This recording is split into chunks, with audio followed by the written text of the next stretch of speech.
নামাজে টুপি মাথায় দেওয়া জরুরি কিনা।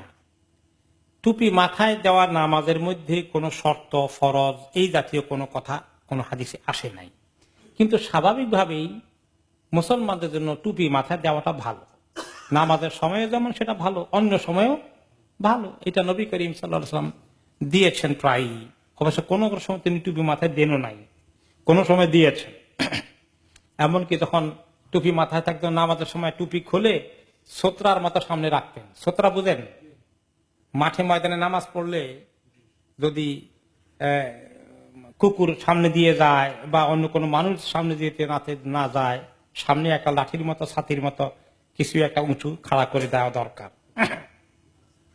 তো আমাদের দেশে এতটুকু হওয়া লাগে, কিন্তু রাসূলুল্লাহ সাল্লাল্লাহু আলাইহি ওয়াসাল্লাম লাঠি মাটি কিছু না পাইয়া নিজে টুপি রাখছেন কোনো কোনো সময় এমনি করে। তো টুপিতে এদ্দুর হয় নাই, এদ্দুর তো মাপে এটা এত জরুরি না, একটু উঁচু হলেই হয়। তাহলে বোঝা গেল নামাজের সময় যদি টুপি অত্যন্ত জরুরি হয়, তো নামাজের সময় মাথা থেকে খুলি উনি সামনে রাখলেন কেন? বুঝতে পেরেছেন? তো এটা হলো যে টুপিটা এমনি একটা ভালো। কিরকম সুন্নত? সুন্নত তিন রকম আছে: সুন্নত কাউলি, সুন্নত ফেইলি, সুন্নতুল আদা। যেটা তিনি করতে বলেছেন, আর কিছু জিনিস তিনি নিয়মিত করেছেন, আর কিছু জিনিস তিনি অভ্যাস হিসাবে নিয়েছেন। তিন রকম। এফুল লেখা, তোমরা দাঁড়িয়ে রাখো, এটা কাউলি হুকুম করেছেন দাঁড়িয়ে রাখতে, তাহলে এটা অনেক মজবুত খবর।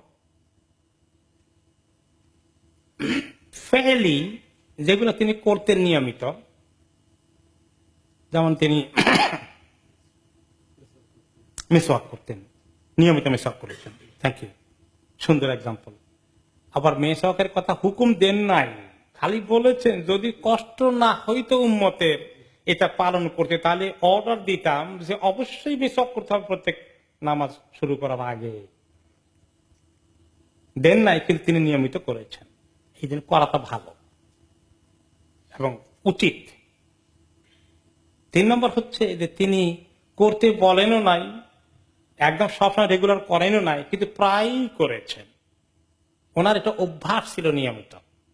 এই অভ্যাসটা, এই ব্যাপারে এটা করলে বেশি সওয়াব, না করলে কম সওয়াব, এগুলো কিচ্ছু বলেন নাই, কিন্তু উনি প্রায় এটা করেছেন। এটাকে বলা হয় সুন্নতুল আদা, অভ্যাসগত সুন্নত।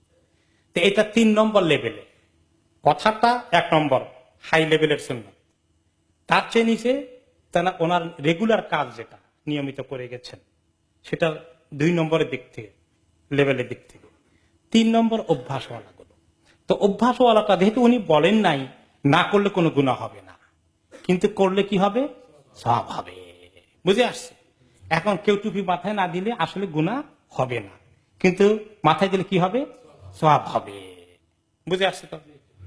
তো এটা সম্মানিত ড্রেস। আল্লাহর কাছে দাঁড়াইতে এই মাথায় টুপি দিয়ে দাঁড়ানোটা সুন্দর সম্মানিত ড্রেস। আল্লাহ তাআলা বলেছেন খুদু জিনাতাকুম ইনদা কুল্লি মসজিদ।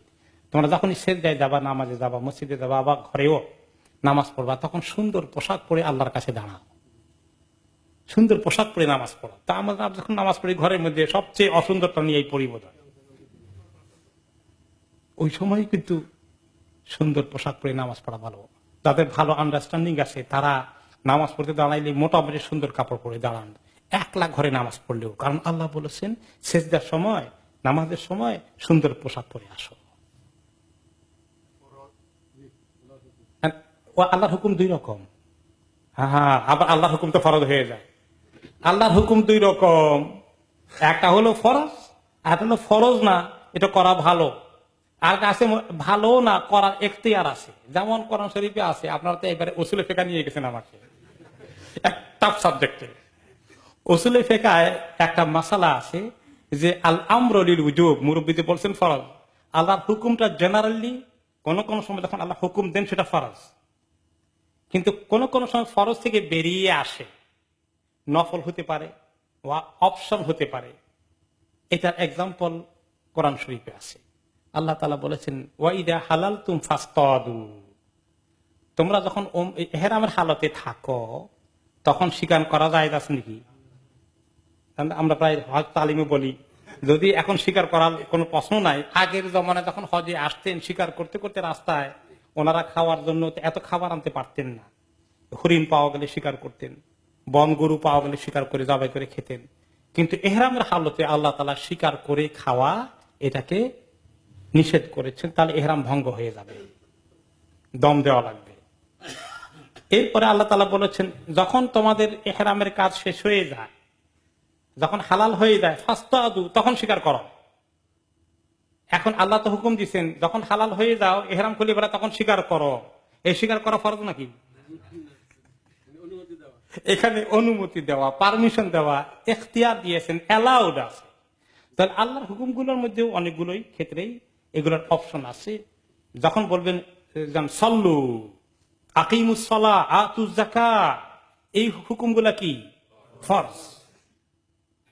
আর কিছু যে খুদু জিনাতাকুম ইনদা কুল্লি মসজিদ, তোমাদের সুন্দর কাপড় চাপড় নিয়ে মসজিদে আসো। ইন কেস আপনি খুব সুন্দর কাপড় নিয়ে আজকে মসজিদে আসেন নাই, একটু আপনার যে কয়টা আছে কাপড় তার মধ্যে একটু লো কোয়ালিটি হয়ে গেছে, গুনাহ হবে নাকি? গুনাহ হবে না। ক্লিয়ার হয়ে গেছে? কোন জায়গা থেকে এই দূর চলে গেলাম? কোন জায়গায় ছিলাম আমরা? টুপির ব্যাপারে। তাহলে টুপিটা একটা সৌন্দর্যের পোশাক ছিল ওই জমানায়। নবী করিম সাল্লাল্লাহু আলাইহি ওয়াসাল্লাম জমানায় আবু জাহল, আবু লাহাব তারাও কোন মজলিসে আসলে টুপি নিয়ে আসতো। তখন সমাজে টুপির প্রচলন ছিল। আমাদের দেশে মোগলদের পর থেকে পাক ভরা তবু মহাদেশে মোগল বাদশাদের মাথায় টুপি ছিল সুন্দর ক্রাউনের মতো, এবং সরকারি যারা কর্মকর্তা ছিল তাদের মাথায় টুপি থাকতো, শিক্ষিত লোকের টুপি থাকতো। সেখান থেকে মুসলমানদের দেখা থেকে হিন্দুরাও মাথায় টুপি দিত। জওহরলাল নেহেরু, তারপরে রাজীব গান্ধী, এদের মাথায় টুপি দেখছেন কিনা? এখন সবগুলো মাথায় টুপি আছে। মুসলমানদের থেকে তারা এই সম্মান পেয়েছে।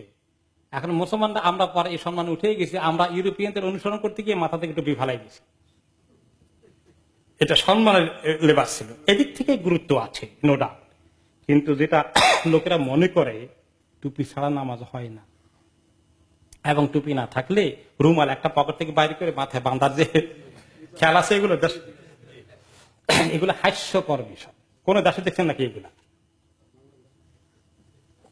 আমি বাংলাদেশ পৃথিবীর কোন দেশে আমি দেখিনি। থাকলে ভালো, অত্যন্ত ভালো, খালি ভালো না, খুবই ভালো। কিন্তু না থাকলে নামাজ হয়ে যাবে, কোনো চিন্তার কারণ নাই।